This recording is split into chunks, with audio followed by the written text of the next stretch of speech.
중국에서 막 폭발적으로 가격 덤핑을 하면서 공급 물량을 늘려버릴 수도 있기 때문에 그런 부분들이 있어서 저는 한 2028년 이후부터는 좀 공급 과잉에 시달릴 수도 있지 않을까라는 우려가 있는데요.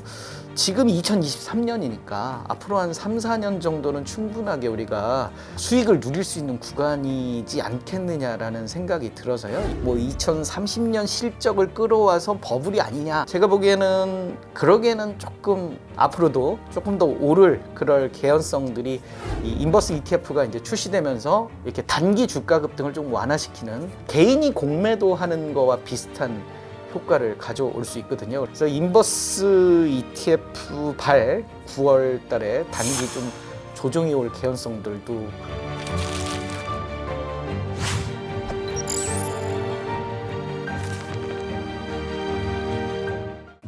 네, 안녕하세요. MZ세대에게 최고 민수로 알려져 있고요. 샌드 타이거 샤크라는 필명으로 작가 활동을 한 6년 하고 있는 박민수 작가입니다. 반갑습니다.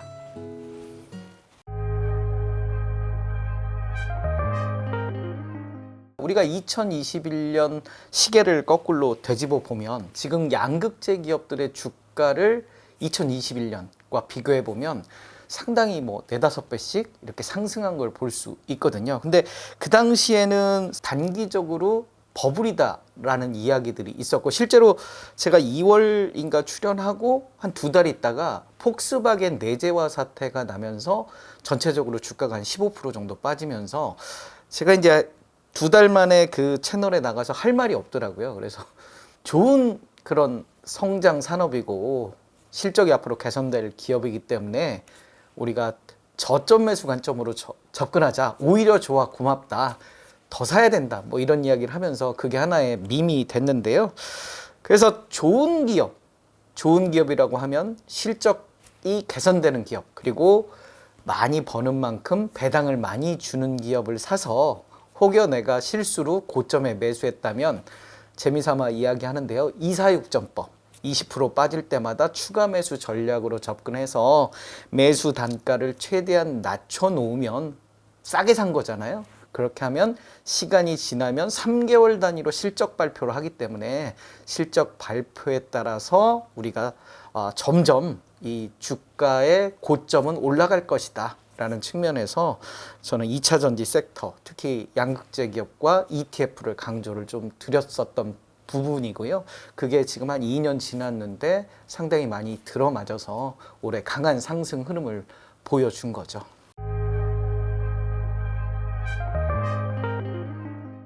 그 신용융자라고요. 그 빚내서 투자하는 거죠. 그래서 에코프로 그룹과 포스코 그룹을 중심으로 해서 이 빚잔치들이 사실 많이 돼 왔어요. 그래서 거래량이라는 게 주가를 끌어올리는 주된 요인이 단기적으로 돼 왔는데, 아무래도 이런 그 단기 주가 급등에 따라서 증권사 입장에서는, 빌려준 입장에서는 아무래도 이 리스크 관리가 또 중요해지잖아요. 빌려줬는데 못 받을까 봐. 그렇기 때문에 신용융자를 비중을 올려버리면서 빚을 낼 수 있는 금액이 현격하게 줄어들죠. 그러면 결국 거래량이 줄어들게 되는 거고요. 거래량으로 일으켰던 그런 단기 급등을 더 이상 맛보기엔 좀 어려운 그런 어떤 상황으로 좀 이어진 거죠. 그래서 실적 개선주 측면에서는 오히려 이렇게 거래량 급등으로 단기 변동폭이 큰 것보다는 실적 발표에 따라서 이렇게 꾸준하게 우상향하는 그런 패턴들이 좀 좋을 것 같고요. 그 2차 전지 산업 같은 경우는 그 원재료 비중이 굉장히 높거든요. 이 완제품 중에 한 70%가 원재료 가격이라는 거죠. 그래서 주된 이제 원재료는 리튬인데, 리튬의 가격이 올해 들어서 많이 좀 하락하는 모양새를 보여줬거든요. 그러다 보니까 아무래도 매출액이 줄어들게 되는 거죠. 그러면서 또 기존에 이제 사놨던, 비싸게 사놨던 그런 원자재 가격이 있기 때문에 결국 그런 부분들이 2분기에 좀 실적을 좀 눈높이를 낮추는 그런 요인들이 돼서 조금 조정을 보여준 것 같고요. 이제 앞으로 그 종목별로 좀 그 어떤 PER이라든지 이런 부분들을 보겠지만 단기적으로 많이 좀 올라온 부분들이 있어요. 그래서 바람직한 모습은 이런 주가의 흐름을 어느 정도 안정적으로 좀 유지를 하면서 우리가 3분기 실적도 일단 리튬 가격이 많이 좀 내려온 상황이기 때문에 3분기도 2분기와 크게 다르지 않을 거라는 생각이 들거든요. 그래서 장기적인 트렌드로 봐서는 나쁘지 않지만 단기적인 트렌드로는 약간 가격에 그 어떤 실적의 영향을 받기 때문에 이 실적에 따라서 주가가 안정적으로 좀 유지를 하면서 4분기 이후의 반등을 좀 노려보는 그런 어떤 모습을 기대할 수 있지 않을까라고 저 개인적으로는 생각을 합니다.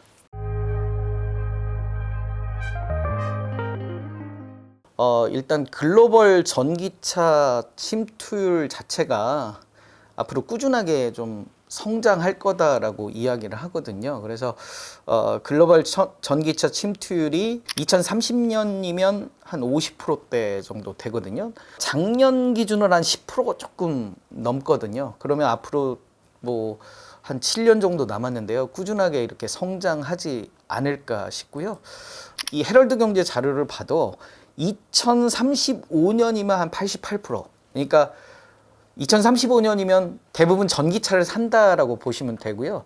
2030년에는 56% 정도 되네요. 근데 올해가 한 17% 정도 되거든요. 그래서 그러니까 전체 자동차 시장의 캐퍼는 비슷한데 이 전기차의 시장 침투율은 계속 올라가는 이런 부분들이 있기 때문에 앞으로 한 2030년까지는 꾸준하게 성장하지 않을까라고 생각이 들어요. 우리 아시아타임즈 자료를 보더라도 2023년에 2차 전지의 시장 규모가 121 빌리언 달러인데 2030년에는 401 빌리언 달러. 그러니까 한 4배 정도 이렇게 성장을 하는 모습들을 보여주고요.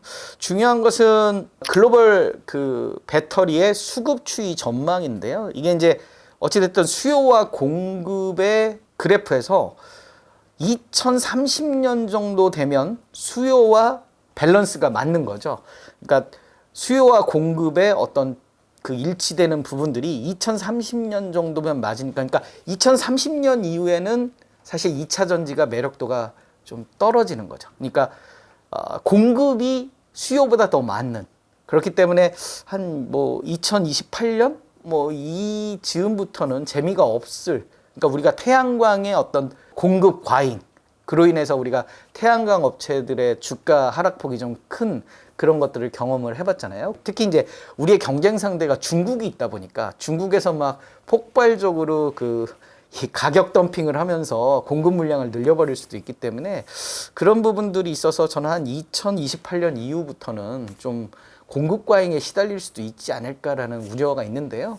지금 2023년이니까 앞으로 한 3, 4년 정도는 충분하게 우리가 수익을 누릴 수 있는 구간이지 않겠느냐라는 생각이 들어서요. 이런 부분들을 봤을 때 우리가 성장성 측면에서 한 3, 4년 정도는 계속 지켜봐야 되는 그런 섹터가 아닌가 싶고요. 글로벌 전기차 판매 예상인데요. 특히 이제 전기차에서 미국 시장이 굉장히 중요해요. 유럽이나 중국 시장보다 미국의 전기차의 그 판매 규모라든지 이런 부분들이 상대적으로 조금 늦게 시작을 했거든요. 그래서 이런 부분들을 감안했을 때 우리가 그 2023년에 그 생산 판매량과 2030년의 판매량을 보면 한 7, 8배 계속 미국 시장이 또 성장을 해야 되거든요. 그렇기 때문에 앞으로 계속 성장하는 그런 측면에서 우리가 좀 지켜봐야 되는 게 아니냐. 그러니까 지금 당장의 그 PER 기준으로 2025년 실적 기준으로는 뭐 PER이 한 40배 넘어가니까 버블 아니냐, 뭐 2027년에서 뭐 2030년 실적을 끌어와서 버블이 아니냐, 뭐 이런 이야기들도 있는데요.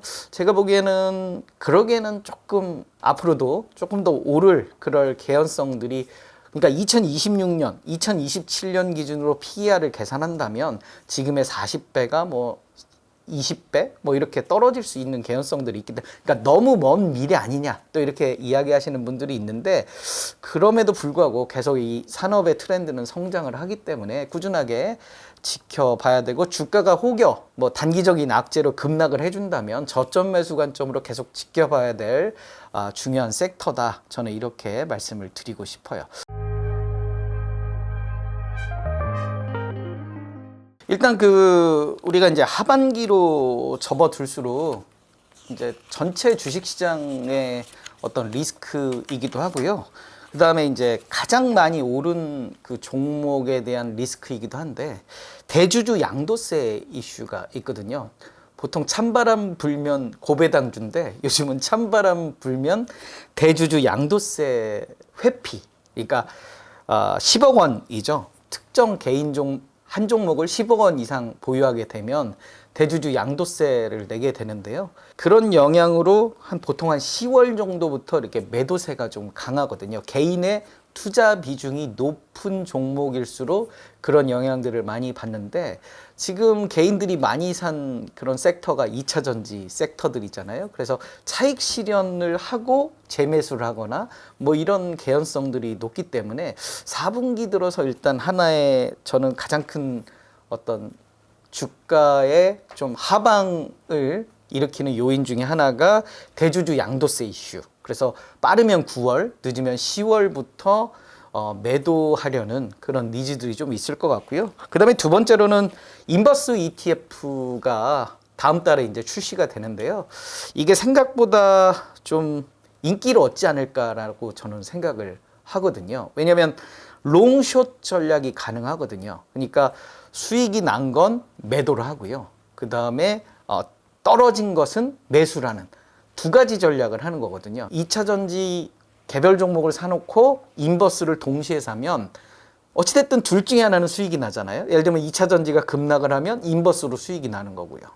아니면 반대로 2차 전지가 급등을 하면 인버스는 손해를 보지만 이 개별 종목에서 수익을 나기 때문에 둘 중에 하나는 반드시 수익이 나고, 그 중에서 이제 크게 만약에 변동이 나면 이렇게 크게 수익 난 걸 매도해서 손실 난 거를 매수하는, 그러면서 매수 단가를 낮추면서 가는 그런 의미에서 인버스 ETF가 생각보다 인기가 있지 않을까라는 생각이 들고요. 만약에 그게 이제 인기가 있으면 뭐 고버스도 나올 수 있고요. 또 유사한 그런 ETF들이 나올 수 있는 개연성들이 있기 때문에 이 9월 이후에 이 인버스 ETF가 상당히 좀 관심을, 그러니까 2차 전지의 상승을 원하시는 분들 입장에서는 굉장히 좀 안타까운 그런 뭐 이야기일 수도 있는데요.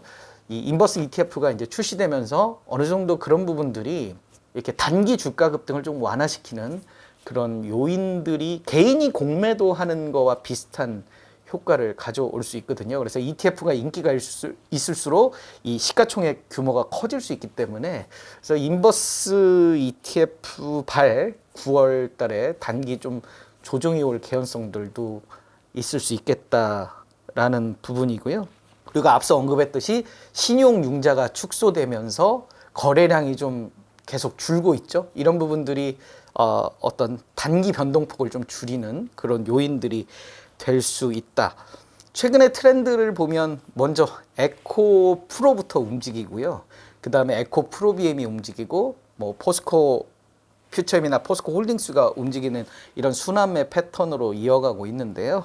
일단은 지금 현재로서는 PER이 양극재 기업들이 한 40배가 좀 넘거든요.